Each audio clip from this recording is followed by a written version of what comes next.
How to access GPT-4 for free.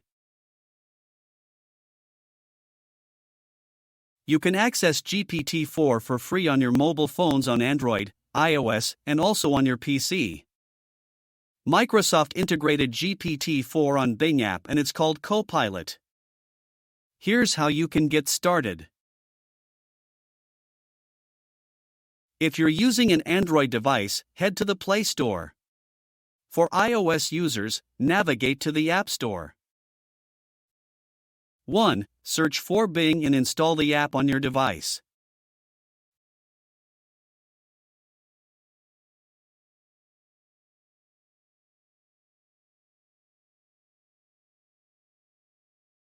Two. Once installed, open the app and navigate to the Copilot feature.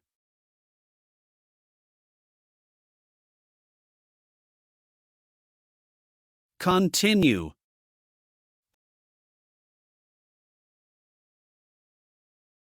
3. If you don't have a Microsoft account, you can sign up for one to access GPT-4.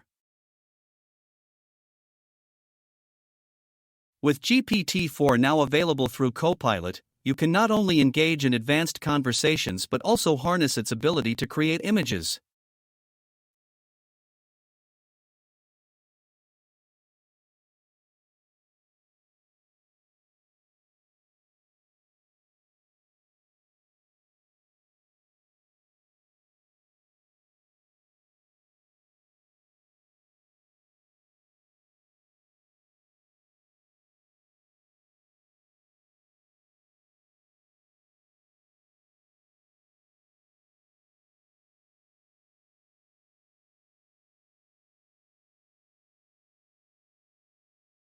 Thanks for watching.